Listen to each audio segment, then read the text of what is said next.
Right, we're doing question number 5.1 from paper 2023, paper 1. So you have tables to show some enthalpy change data. This is for metal chloride. So you go calcium 2 plus, gas goes calcium 2 plus, aqueous, so it's hydrated. Then chloride, gas goes chloride, aqueous, which is hydration. And then you go calcium 2 plus, gas plus 2 chloride, and then gives you calcium chloride solid, which is producing a lattice, and then one is dissociation of lattice. Use the table 2 to calculate the molar enthalpy change when calcium chloride dissolves in water. So enthalpy change of solution equals to enthalpy change of dissociation plus hydrations of both, okay? So if you put the values in there, but remember that you go plus 2237, which is this one here is minus. The reason it's plus because it's dissociation. That's making a lattice, that's dissociation the lattice. So you got to change signs. Then you go plus, you go minus 165, which is this one here. It is getting aqueous, so hydrated calcium.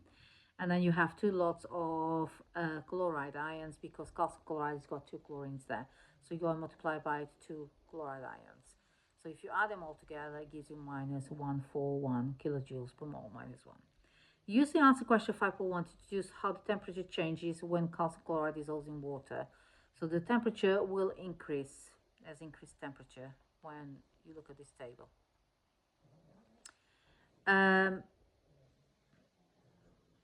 Explain why the enthalpy hydration of fluoride ions is more negative than enthalpy change hydration chloride ions. Okay, so fluoride ions are smaller, okay, than chloride ions. Therefore, there are stronger attraction of fluoride ion to delta plus on the pH of water. Okay, so there's bigger attraction between the chloride ion and the pH of the water. So that's question 5.3. Question 5.4, okay. Then it shows the Born-Haber cycle. So this is a Born-Haber cycle. It says complete the Born-Haber cycle by writing the formulas of the missing species on each of the 2 blank lines. What you have to do, you have to look at it where you got it here. So you got information here. So if you look at this, this is always enthalpy change of formation. So you got calcium solid plus chloride gas is calcium chloride solid. So that's enthalpy change of formation of calcium chloride. Then from here to here is atomization, okay, of calcium. Then it's first ionization energy of calcium, second ionization energy of calcium, and then here is atomization of chloride, making 2 atoms, chloride, 2 lots in there. There's no negative charge there, just in case you think there is, there isn't, okay. And then from here to here is enthalpy change electron affinity, so you form 2 chloride ions there by adding that plus that gives you that, and that stays the same. And then from here going down is enthalpy change lattice enthalpy, so it goes that plus that gives you that.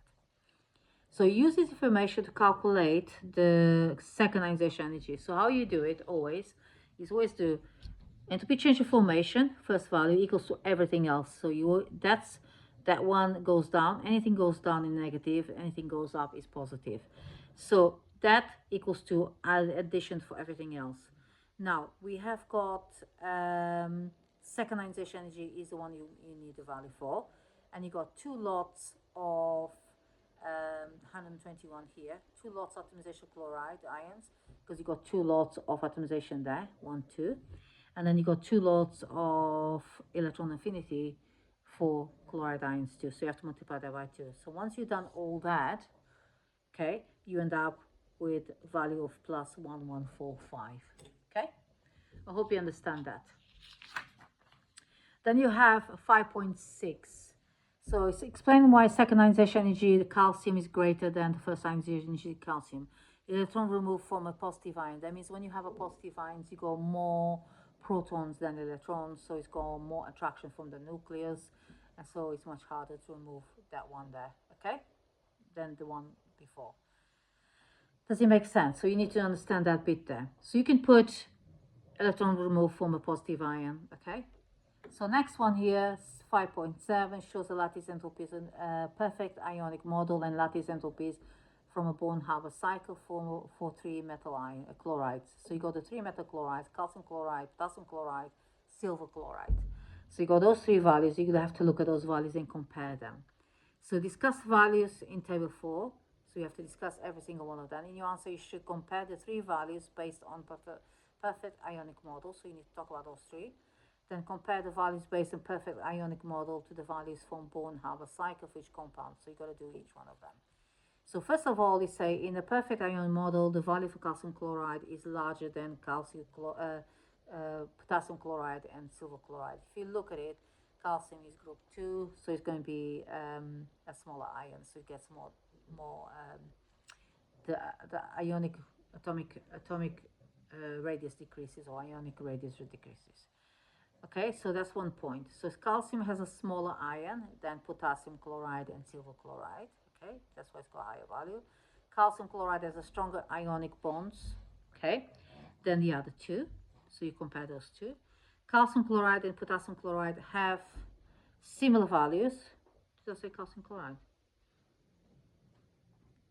In both, oh yeah, calcium chloride and potassium chloride have similar values